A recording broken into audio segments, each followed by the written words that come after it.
बिस्मिल्लाहिर्रहमानिर्रहीम, अस्सलाम वालेकुम। आप देख रहे हैं स्पोर्ट्स वन। मैं हूं आसिफ खान। हम बात करेंगे पाकिस्तान क्रिकेट के मामलात पर, लेकिन इंतज़ामी मामलात की तरफ आज के प्रोग्राम में हमारी तवज्जो की कोशिश होगी। हम कोशिश करेंगे कि जो उलझे हुए मामलात हैं इंतज़ामी सतह पर, उनको ज़रा देखा जाए। अगर थोड़ा सा पीछे जाएँ तो पाकिस्तान क्रिकेट बोर्ड का नया आइन 19 अगस्त 2019 को आया और उसके बाद से 6 रीजन्स बने और उनके दरमियान फ़र्स्ट क्लास सीज़न भी आपने देखा, और उसके बाद से अब तक गवर्निंग बोर्ड के इजलास भी 2 से 3 हो चुके हैं, लेकिन अभी तक कुछ सूरत हाल खुल के सामने आई नहीं है। जो आइन है पाकिस्तान क्रिकेट बोर्ड का, उसमें जो बोर्ड ऑफ गवर्नेंस की शक्ल है वो भी अभी तक उस शक्ल में नहीं आ सके हैं। उसकी वजह यह है कि अभी तक ट्रांजिशन पीरियड में है, और उसके साथ जो ताज़ा बात हुई वो क्लब क्रिकेट का मॉडल कॉन्स्टिट्यूशन भी पाकिस्तान क्रिकेट बोर्ड ने इंट्रोड्यूस करवाया, जिस पर बहुत ज़्यादा बात हो रही है। इसी पर हम बात करेंगे। और भी कुछ मामलात हैं पाकिस्तान क्रिकेट बोर्ड के जो इस वक्त कानूनी रास्तों में कहीं खो रहे हैं। जो पुराने अहलकार थे पाकिस्तान क्रिकेट बोर्ड के, ख़ासकर उनके साथ कुछ उलझाव के मामलात हम देख रहे हैं गुज़िश्ता कुछ महीनों से।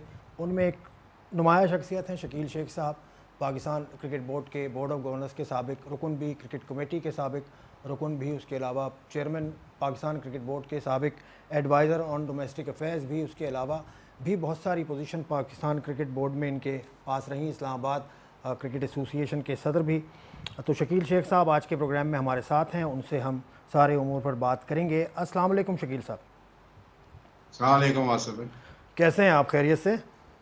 मैं ठीक हूँ, आप सुनाइए, खैरियत है? बस कैसा चल रहा है कोरोना के दिनों? कोरोना के दिनों में तो बस आपके सामने है सूरत हाल, सारी मुख्तलिफ चीज़ें आ रही हैं। क्रिकेट बोर्ड के इजलास भी आप देख रहे हैं, हो रहे हैं, लेकिन कुछ मामले अभी भी उलझे हुए हैं और काफ़ी मामलों का जो इशारा है वो आपकी तरफ ही जाता है। अगर हम शुरू करें तो मुझे याद पड़ता है कोयटा में एक इजलास हुआ पाकिस्तान क्रिकेट बोर्ड का, और उसके बाद से ऐसा नज़र आया कि शायद तनाव की सूरत हाल है और आपके साथ कोई तनाव की सूरत हाल है। फिर आपके जो करीबी समझे जाने वाले लोग थे, एक एक करके फिर उनकी फरागत होती है पाकिस्तान क्रिकेट बोर्ड से। तो क्या ये सिलसिला शकील शेख वर्सेस पीसीबी शुरू हुआ? या ये मेरा ख्याल है कि इनके देखें सिलसिला सारा जो शुरू हुआ था कोयटा से 17 अप्रैल को पिछले साल, ये मिस परसेप्शन पे सारा शुरू हुआ था। इन्होंने सोचा कि शायद शकील शेख इसके पीछे है।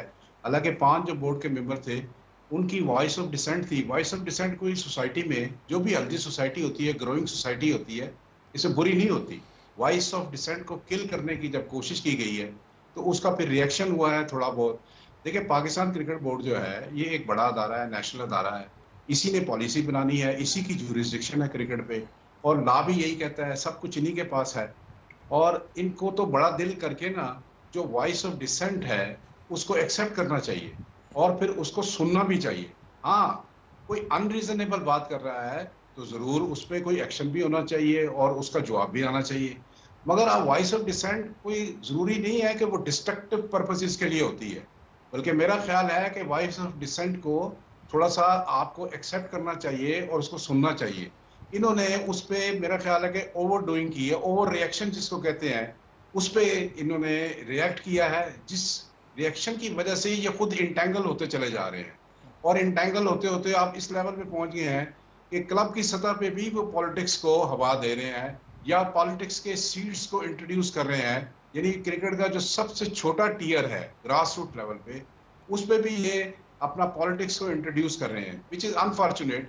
हालांकि मैं आपको बताऊं कि अगर कोई क्रिटिसाइज करता है for the purpose of improvement, हम सब लोग क्रिकेट में इन्वॉल्व हैं, सारे जितने भी लोग हैं, ये फॉर्मर एडमिनिस्ट्रेटर थे, क्रिकेटर थे, या लोग सारे सारे क्रिकेट का भला चाहेंगे। पीसीबी भी यही चाहता होगा, हमें तो इसमें वो नहीं है, किसी की नीयत पे क्यों शक करें हम। लेकिन जब आप लोगों की आवाज को दबाने की कोशिश करेंगे और एक डिक्टेटोरियल किस्म का आप निजाम लाने की, इन्फोर्स करने की कोशिश करेंगे, तो फिर थोड़ा बहुत रिएक्शन तो होगा।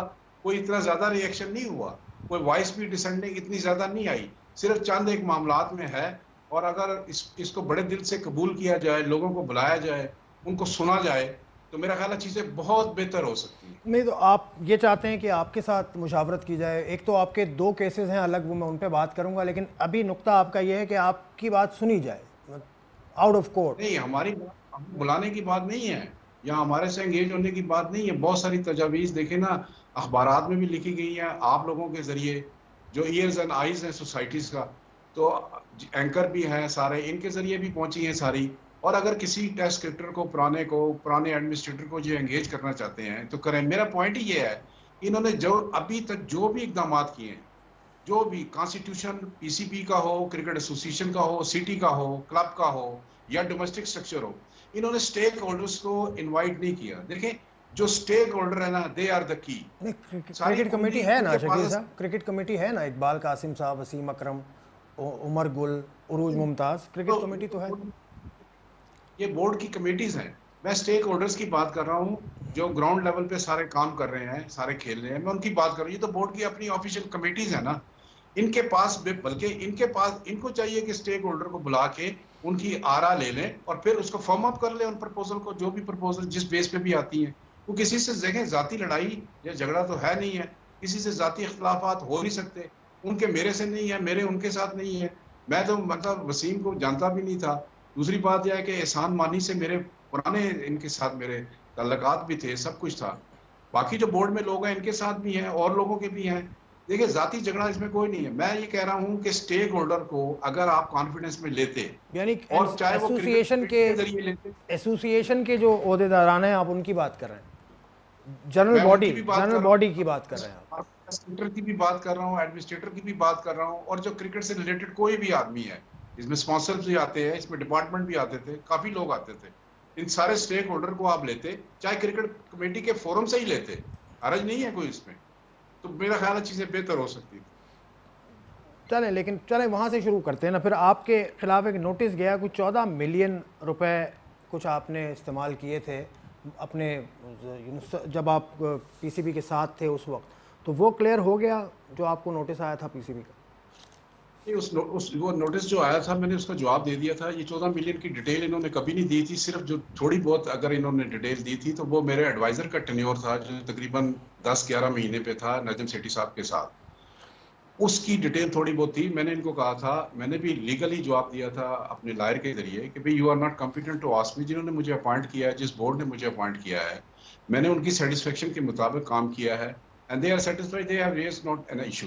एक दूसरी बात, ये 14 मिलियन को ना, ये मेरा ख्याल है 2008 से इन्होंने शुरू कर दिया है कि डायमंड ग्राउंड पे अगर कोई डेवलपमेंट हुई है या कोई भी मैच हुआ है, पीसीबी का मैच हुआ है या कोई मैच हुआ है, तो इन्होंने वो सारी कैलकुलेशन उसकी कर ली है। मैं आपको बताऊं, बड़ी इंटरेस्टिंग बात है कि 2008 में जो डेवलपमेंट डायमंड क्रिकेट ग्राउंड पे होगी थी, उसका जो रिलेशंस था, वो डॉक्टर नसीम अशरफ और शफकत नरमी साहब उस वक्त सीईओ होते थे। तो पाकिस्तान में 2008 सितंबर में ना चैंपियन ट्रॉफी होनी थी, और चैंपियन ट्रॉफी के 8 मैच पिंडी स्टेडियम में होने थे।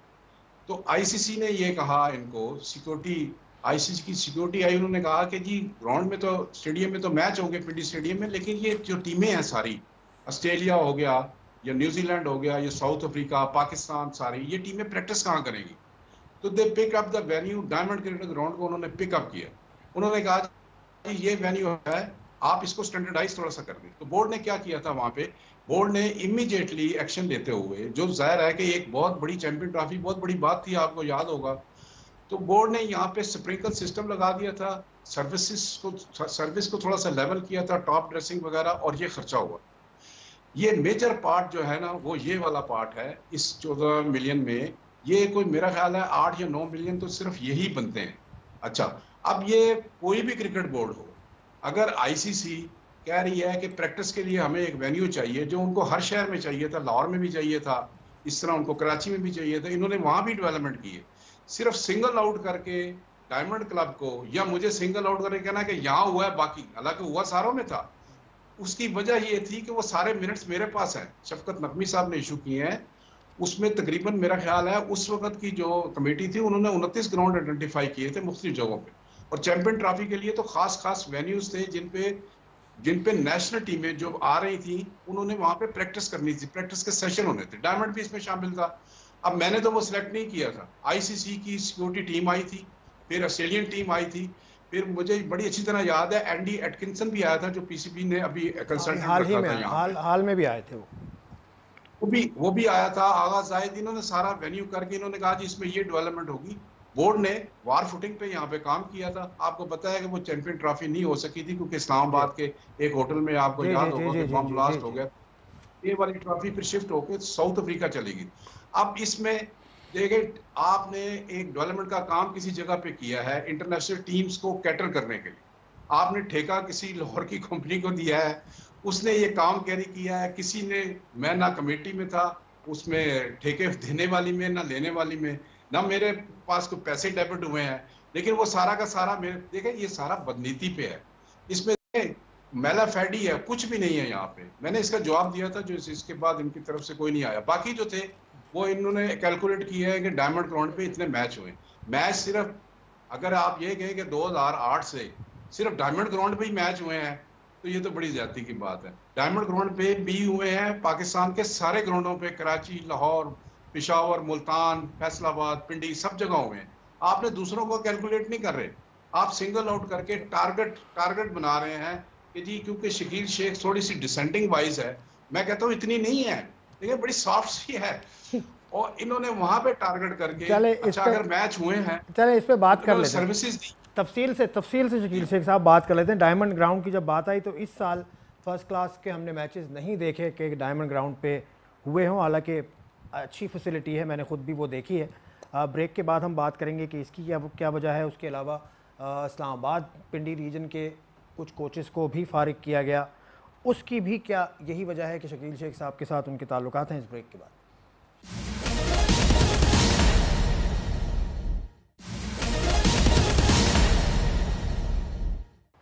Welcome back to sports one. Shakeel Shaikh साहब हमारे साथ, पाकिस्तान क्रिकेट बोर्ड के बोर्ड ऑफ गवर्नर्स के साबिक रुकन, इस्लामाबाद की एक बड़ी बासर शख्सियत क्रिकेट के हवाले से आप बात कर रहे थे। इससे पहले क्या क्या हुआ डायमंड क्रिकेट ग्राउंड पे, और वो 14 मिलियन का जो नोटिस पाकिस्तान क्रिकेट बोर्ड की तरफ से मिला था उस पर बात कर रहे थे शकील साहब। तो उसके बाद अगर आगे चलते हैं तो इस्लामाबाद के कोचेज़ जैसे तैमूर हैं, सबी अज़हर हैं, अयाज़ अकबर हैं, इनको भी फारिग कर दिया गया। ये भी क्या वही रीज़न है? और जो फर्स्ट क्लास के इस साल मैचेस भी नहीं मिले, इसकी भी क्या यही वजह है कि आपके साथ कोई इतना अच्छा तालमेल नहीं है बोर्ड का?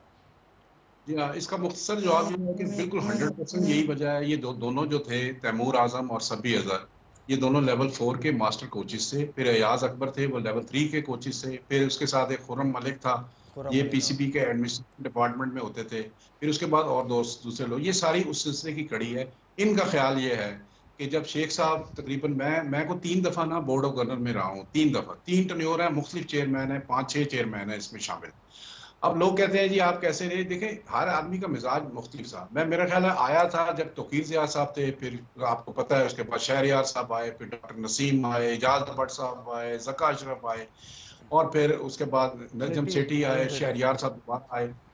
मुझे जो क्रिकेट कमेटी का हेड बनाया था, मुझे याद है कि वो ज़का अशरफ साहब ने बनाया था, and it was a bombshell. All of a sudden in the board of meeting he told board member के भाई मैं शकील शेख साहब को बनाना चाहता हूँ। हालांकि आपको याद होगा कि उस वक्त क्रिकेट बोर्ड में डायरेक्टर जनरल के ओहदे पे जावेद मियां दाद थे।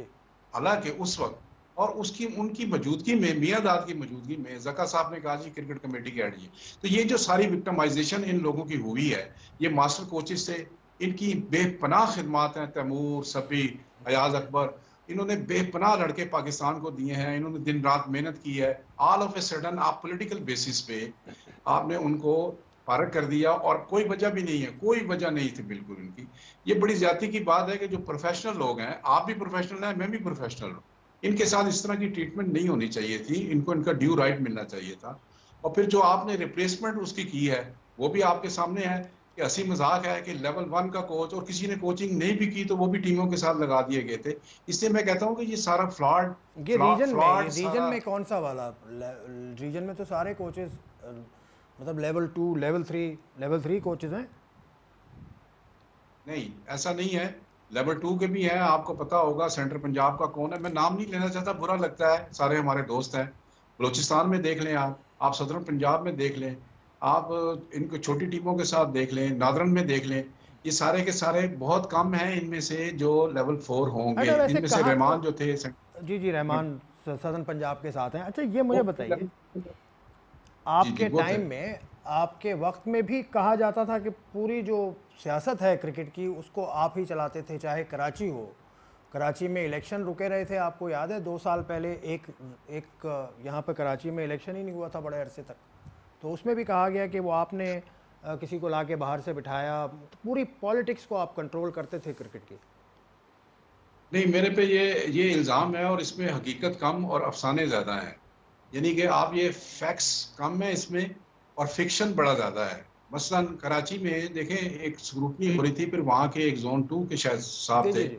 उनकी नेशनल इशू बन गया था, वो कोर्ट में चले गए थे। जलाल साहब फिर शायद। उसके बाद उससे पहले ये हुआ था, वहाँ के जो रीजनल हेड थे, मैं नाम जान के नहीं किसी का ले रहा आसिफ भाई, बुरा लगता जी, है। जी, ठीक। उन साहब ने क्या किया कि उनका टेन्योर जो था ना एज ए रीजनल हेड खत्म हो गया था। उन्होंने जाके कोर्ट से स्टे ले लिया था बोर्ड के खिलाफ, और वो बोर्ड ऑफ गवर्नर में चलते रहे। अगस्त के महीने में उनका खत्म हुआ, लेकिन उन्होंने जाके हाई कोर्ट से स्टे ले लिया। फिर हमारे और भी दोस्त थे, उन्होंने स्टे ले लिए। तो उससे वो मामला जो है ना वो गड़बड़ होते चले गए और लिंगर ऑन होते चले गए। फिर निचली सतह पे भी लोगों ने वो, कोई कोर्ट में चला जाता था, कोई कुछ करता था। तो बोर्ड को कुछ तो करना था। बोर्ड का देखें, एक इलेक्शन कमिश्नर था, चेयरमैन था। आप ये कहें कि पिछले बोर्ड में कोई एक आदमी आप आइडेंटिफाई करें कि वो ये सारे मामला देखता था, तो ये बड़ी ज्यादती की बात है। वैसे फिक्शन आप किसी के मुताल्लिक भी जो नहीं, मर्जी नहीं, अब देखिए ना, बेस्ट सेलर होते। छपी हुई चीज़ें हैं। अगर डॉन आप अखबार देखें 21 नवंबर 2017, वहाँ पर यह कहा गया है कि तीसरी टर्म के लिए आप अहल नहीं थे, लेकिन आपने कॉन्स्टिट्यूशन में कोई अमेंडमेंट कराई, बीओजी का इजलास बुलाया और वो अपने फ़ायदे के लिए अमेंडमेंट करा ली। बिल्कुल ठीक है। ये बात असल में डॉन हो या कोई हो, जब आदमी को नहीं पता होता तो वो इस तरह की स्टोरीज लगाता है, जूसी होती हैं, वो स्पाइसी होती है, अच्छी लगती हैं, लेकिन ये हकीकत नहीं है। मैं आपको बताया हकीकत क्या है। कोई अमेंडमेंट नहीं हुई थी किसी कॉन्स्टिट्यूशन में, ना रीजन के, ना डिस्ट्रिक्ट के, ना पीसीबी के, किसी यहाँ नहीं हुआ था। हुआ क्या था मैं आज बता देता हूँ। देखिए, जो लॉ बनते हैं ना, ये हमेशा प्रोग्रेसिव होते हैं। ये रिट्रोस्पेक्टिव पिछले दिनों से नहीं अप्लाई, मतलब आज आप लॉ बनाए तो उसको 10 साल पहले से नहीं अप्लाई कर रहे हो। हुआ ये था कि जब नया का एक 2013 का कॉन्स्टिट्यूशन था, एक उससे पहले था, और 2014 में जब शहरयार साहब आए थे जिस कॉन्स्टिट्यूशन के तहत जुलाई में, इस कॉन्स्टिट्यूशन में ये लिख दिया गया था कि ये कॉन्स्टिट्यूशन अब से इफेक्टिव है। उससे पहले मेरा एक टर्न्योर शायद हो चुका था या 1.5 टर्न्योर हो चुका था। जब एक पीस ऑफ लेजिस्लेशन ही नहीं आ गई है और वो अफेक्ट हो रही है उस दिन से जिस दिन से नाफिज हो रहा है, यानी जुलाई 2014 से वो नाफिज हुआ, तो मेरा पिछला पीरियड नहीं गिना जाएगा। इस पे अदालत में चला गया था, बोर्ड चला गया था, मैं नहीं गया था, बोर्ड चला गया था कि जी ये इंटरप्रिटेशन हम कर लेते हैं। तो अदालत का ये फैसला था, लाहौर की अदालत थी ये, उसने फैसला किया था कि कोई भी लॉ जो है ना वो रिट्रोस्पेक्टिव इफेक्ट से नाफिज नहीं होगा, वो प्रोग्रेसिव होगा, यानी कि जिस दिन से बना उस दिन के बाद से होगा। लिहाजा शेख साहब को ये इजाजत है कि वो उनका 1.5 टर्न्योर और रह गया है, तो वो ये एक टर्न्योर ये वाला और फिर अगले वाले टर्न्योर के लिए वो क्वालिफाई करते हैं। इसीलिए आप देखें कि जब ये एहसान मानी साहब आए थे 4 सितंबर को 2018 को, जब इनका इलेक्शन हुआ है, तो मैं रीजनल हेड था इस्लामाबाद का जी। आप इनका लीगल ब्रांच ये वो आखिर तक हम रहे, यानी 19 अगस्त 2019 तक मैं था। इन्होंने कोई ना लेटर लिखा है, ना उस पर इशू रेज किया है, ना हो सकता था, इसलिए कि इनके पास वो जो ऑर्डर था कोर्ट का वो पड़ा हुआ है, जिसमें पीसीबी ने बाद में कंसर्ट दी। जब कोर्ट ने उनसे पूछा कि आपने किस दिन से ये नाफिज करना है, तो उन्होंने कहा जी इस तारीख से नाफिज करना है। तो कोर्ट ने कहा फिर तो फैसला हो गया, कोर्ट का वो फैसला था, इसलिए ये भी फिर उसको छेड़ नहीं सके थे।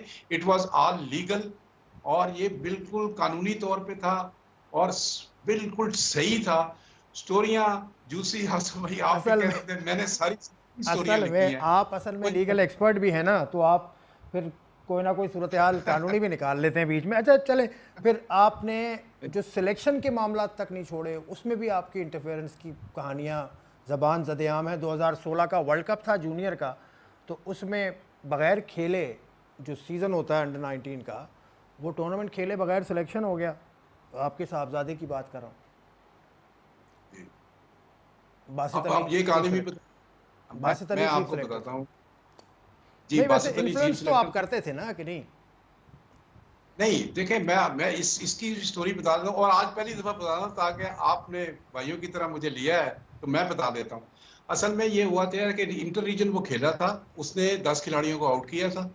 तो एक वहाँ पे कैंप लगा, जब वहाँ पे कैंप लगा लाहौर में, तो वो पटेंगुलर का कैंप था 5 टीमों का। उसमें उसने सेकंड हाईएस्ट था या थर्ड हाईएस्ट था, तो 11 विकेटें ली थी। जब 11 विकेटें उसने ले ली, यानी यहाँ से भी ज्यादा ले ली तो ये एक डिस्प्यूट खड़ा हो गया। मुझे बड़ी अच्छी तरह याद है कि अली ज़िया साहब ने ही सबसे पहले इतराज़, मेरे दोस्त हैं, भाई हैं, मगर उन्होंने कहा कि जी क्योंकि रीजन में परफॉर्मेंस इसकी कम है तो ये रहने दें, इसको सिलेक्ट नहीं करें। तो ये करते करते ये जो मामला था ये आफ्टर ऑल एंड में ये हुआ था कि शहरियार साहब के पास चला गया था। यानी ना मेरे पास, ना सुभान के पास, ना सिलेक्शन कमेटी, ना बासित अली, ना नजम सेठी साहब, किसी के पास नहीं था। शहरियार साहब ने कहा कि मियाँ ये सारा मुझे बना के ना सारा इसकी परफॉर्मेंस सब चीज़ दे दें। और उनको सुभान साहब ने खुद जाके बताया कि ये शेख साहब का बेटा है अरशद शेख, और ये अंडर 19 है और इसकी एज कम है, अंडर 19 से काफ़ी कम है, तो ये ऑफ ब्रेकर है। सब कुछ बता के उन्होंने सारी फाइल देखी। फाइल देखने के बाद शहरियार साहब भी यहीं पे हैं, माशाल्लाह हयात है, अल्लाह उनको उम्र दे। उन्होंने फैसला किया कि ये बच्चा खेलेगा। जब इनसे सिलेक्शन कमेटी ने पूछा, और मुझे याद है उस्मान वाला भी वहाँ पे होते थे, कि भाई आपने ये फैसला कैसे किया, उन्होंने कहा कि जो जूनियर लेवल था, इंटर रीजन का लेवल, उसमें भले इसकी परफॉर्मेंस कम थी, लेकिन जब ये कजाफी स्टेडियम में स्पेशल कैंप लगाया है 5 टीमों का, तो वहां पे तो उसने परफॉर्मेंस अच्छी की है। इसका मतलब हाई स्टैंडर्ड पे ये अच्छा है। और उनकी बात ठीक हुई जब वो ट्राई नेशन में दुबई में गया है, तो पहले ही मैच में जो उसको तीसरा मैच इन्होंने खिलाया था, 2 मैच नहीं खिलाए थे, तीसरे मैच में ऑस्ट्रेलिया के खिलाफ उसने हैट्रिक परफॉर्म की, 4 विकेटें ली थी, उसमें एक हैट्रिक शामिल थी। हाँ। तो आप देखें ना, जस्टिफाई करें कि कैसे होगा। अच्छा, किसी का बेटा होना और उस बात को उसको कंडेम करना, मेरा नहीं ख्याल कि ये कोई बनता है, किसी का भी हो, मुझे किसी पे इतराज नहीं है, लेकिन इसका जो रिकॉर्ड था बड़ा क्लीन था। एक तो चेयरमैन ने फैसला किया था, किसी ने फैसला नहीं किया था। एक दूसरी बात यह है कि उसने जाते ही इंटरनेशनल अंडर 19 में ये वर्ल्ड रिकॉर्ड है कि किसी बच्चे ने आते ही पहले मैच में, मेडन मैच में, अपने डेब्यू मैच में हैट्रिक परफॉर्म की हो। ये कभी नहीं हुआ, इसलिए वो फिर खेल गया था। बाद में इन लोगों ने आके इवन उसको इतना डिमोरलाइज किया, इतना विक्टिमाइज किया कि फिर ये आपके जो ये ड्राफ्ट होते हैं PSL वगैरह के, वहां भी नहीं रखा, फिर रीजन से भी निकाला, फिर उससे भी निकाला। लेकिन इन चीजों का देखें कोई नहीं पड़ता। लाइफ इज गोइंग ऑन, और आदमी को बर्दाश्त करना चाहिए। मैंने आगे जा रही है। मैंने इसीलिए पूछ लिया कि ये वाले 2 चीजें आपके ऊपर थी, इन्फ्लुएंस का। आपने दो तीन सवाल मेरे मुताल्लिक बहुत अच्छे किए हैं। चले, मैं अभी मजीद सवाल करते हैं, आपको मजीद मौका देंगे। एक ब्रेक के बाद विल सी यू अगेन।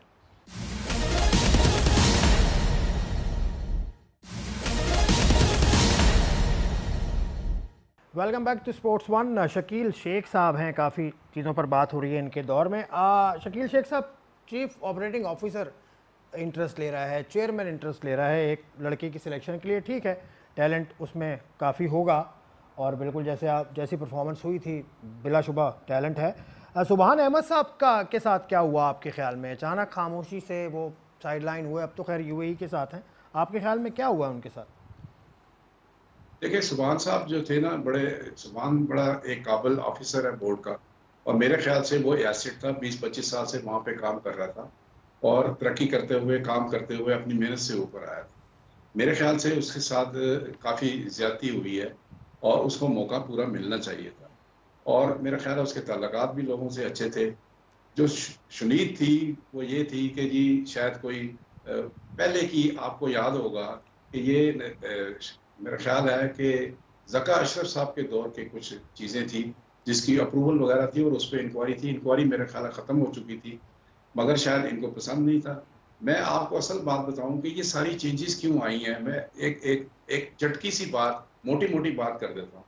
देखिए, इन्होंने जाके जो ऊपर प्रेजेंट किया है पैटर्न को, वो ये किया है कि ये सारे बोर्ड को, सारे फेस को हम चेंज करें। इस चेंज के सारे फेस को चेंज करने में इन्होंने ये किया है कि जी मुदस्सर नज़र, अली ज़िया, फिर सुभान, फिर आपको पता है CFO और दूसरे लोग, तो इन्होंने सारा का सारा, फिर बोर्ड ऑफ गवर्नर के जो भी लोग थे, ये सारे के सारे इन्होंने फेज ऑफ किए हैं ताकि to give a new look to the board. इसमें सिर्फ अभी तक जो बचे हैं वो सिर्फ जाकिर खान बचे हैं, और वो उसकी वजह आप मेरे से बेहतर जानते हैं।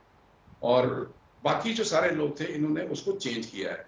फिर आपको पता है कि अपना CEO ने आगे, फिर उसके बाद COO ने आगे, फिर मीडिया के लोग ने आगे, मीडिया वाले भी इसमें शामिल थे।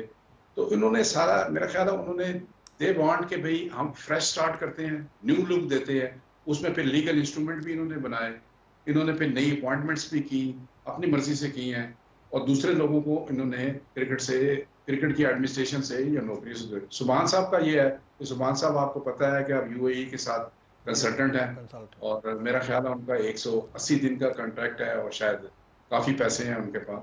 तो ही इज़ एन एक्सपर्ट, क्योंकि वो तो पाकिस्तान क्रिकेट बोर्ड को उन्होंने बहुत रिप्रेजेंट किया है आईसीसी में, एसीसी में, वर्ल्ड लेवल पे। तो उनकी एक्सपर्टीज थी।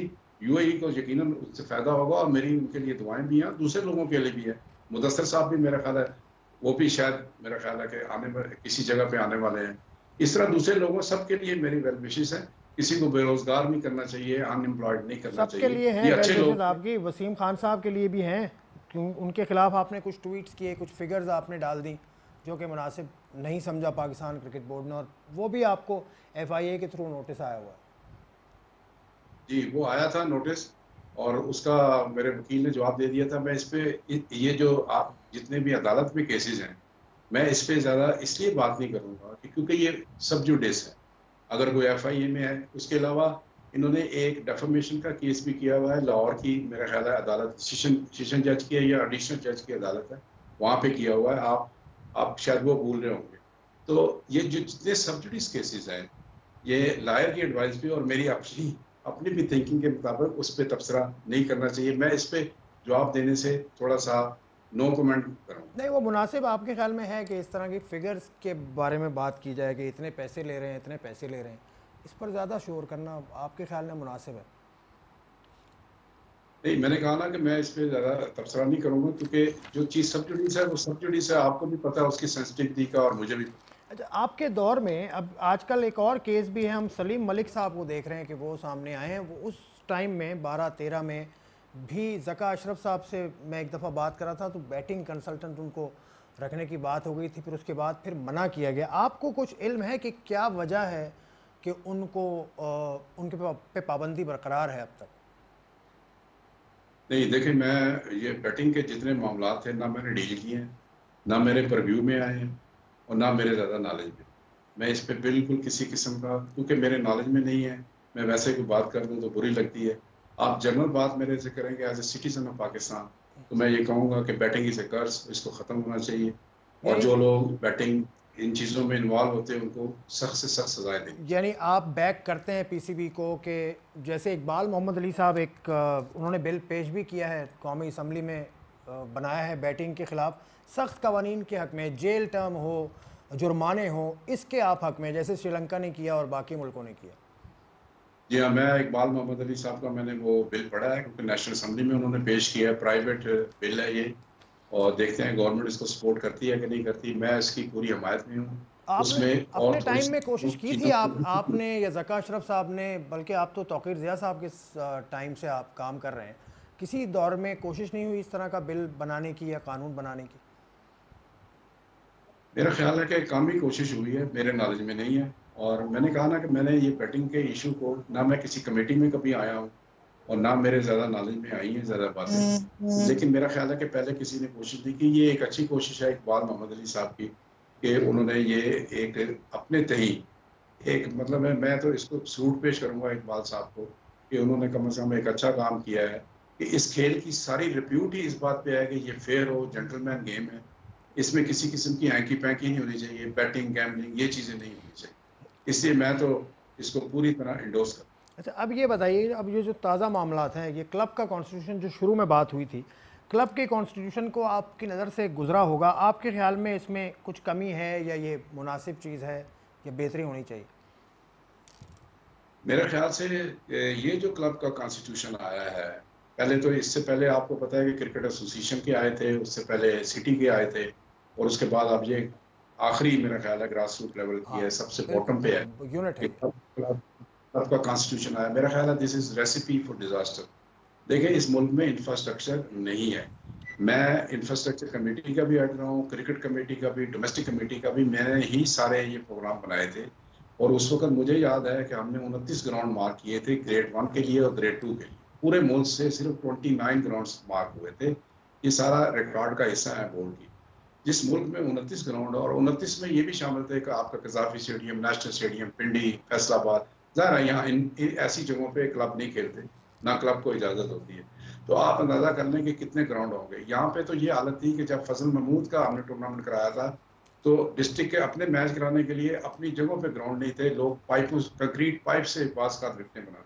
देखिए सबसे पहले आपको चाहिए ये था कि अगर आपने ये कंडीशनें लगानी थी और आपके जहन में था तो अब बेहतर ये था कि आप पहले इंफ्रास्ट्रक्चर डेवलप करते। इंफ्रास्ट्रक्चर दो किस्म का है, एक फिजिकल इंफ्रास्ट्रक्चर है क्रिकेट का जिसमें ग्राउंड्स वगैरह शामिल हैं, पवेलियन है या फैसिलिटी है या इक्विपमेंट है। फिर दूसरा क्रिकेट का इंफ्रास्ट्रक्चर कि क्रिकेट को आपने कैसे क्लब को मैनेज करना है, क्या करना है और कैसे इसको आगे जाना है।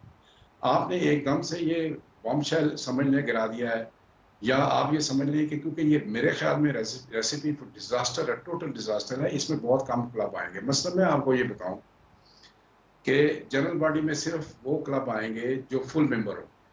ये नदीम खान साहब ने पिछले दिनों कहा जी कि वो एसोसिएट मेंबर है, उसका भी वोट होगा। भाई उसके वोट का क्या फायदा, वो जनरल बॉडी में तो आ नहीं सकता।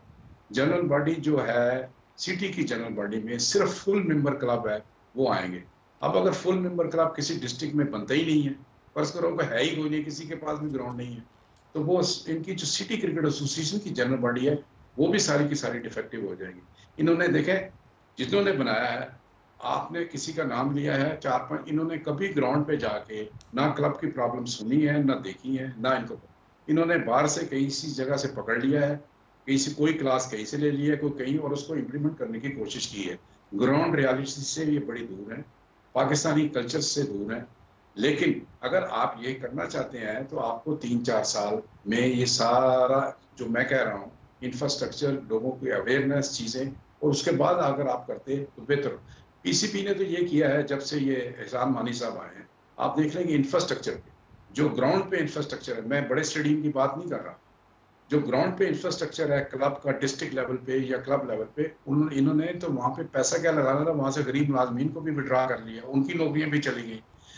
कोचिस की बात करते हैं, कोचिस का आपने ये जब से आए हैं और उससे पहले आप देख लें कि कोचिस के ट्रेनिंग प्रोग्राम कितने हुए हैं इस मुल्क में, कितने ने लेवल 1, लेवल 2, लेवल 3, लेवल 4 किया है। भाई नहीं हुआ। आपने खुद ये सारे सिस्टम 2 साल से बंद किए। 2 साल का पीरियड आसफ भाई काफ़ी होता है मेरा ख्याल है किसी को अंडरस्टैंड करने के लिए, अपना सिस्टम को पुट इन प्लेस करने के लिए और उसको इंट्रेंच करने के सारे सिस्टम को बिछाने के लिए 2 साल का काफ़ी अरसा होता है। अब आप देखें ना, आपने एक बात की थी ट्रांजिशन पीरियड, अब ट्रांजिशन पीरियड 3 साल का आपका टर्न्योर, ट्रांजिशन पीरियड कितना हो सकता है? ज़्यादा से ज़्यादा आप 3 महीने कर लें, 45 दिन कर लें, इससे ज़्यादा क्या होगा? अभी 11 महीने से ये ट्रांजिशन पीरियड में चल रहे हैं। इसीलिए बोर्ड ऑफ गवर्नर ने, आपको पता है कि ये जो अब अगस्त आ रहा है इसमें काफ़ी बोर्ड ऑफ गवर्नर के मेंबर के टर्न्योर खत्म हो रहे हैं। उसके बाद ये 4 नॉमिनेट कर देंगे, 2 प्राइम मिनिस्टर के नाम ही नहीं है, 1 सीईओ होगा और 4 वो तो शकील साहब, वो तो बोर्ड ऑफ गवर्नर्स का तो जो कॉम्पोजिशन है वो तो हमेशा से ऐसा चला आ रहा है ना कि 2 उसमें गवर्नमेंट के नॉमिनीज पिछली मरतबा भी थे, तो वो तो चीज़ तब्दील नहीं हुई। खैर बहुत लंबी बात है, इसको समेटने में एक और प्रोग्राम दरकार होगा मुझे। काफ़ी तफसील से आपने काफ़ी चीज़ों पर रोशनी डाली, आपका बहुत शुक्रिया शकील शेख साहब। आपने ज्वाइन किया, इस्लामाबाद क्रिकेट एसोसिएशन के सदर हैं, उसके अलावा साहब एक बोर्ड ऑफ गवर्नर्स के रुकन, क्रिकेट कमिटीज़ के रुकन, और उसके अलावा इनके पास सितारा है, मैं पढ़ रहा था इनके पास तमगा इम्तियाज़ भी है फॉर पब्लिक सर्विस, और उसके अलावा सेंटनरी जो अवार्ड है आईसीसी का वो भी मिला। बहरहाल आज के प्रोग्राम में हमने कोशिश की कि इन इंतज़ामी मामलात को हम समझने की कोशिश करें। आपका देखने का शुक्रिया। खुदा हाफ़िज़।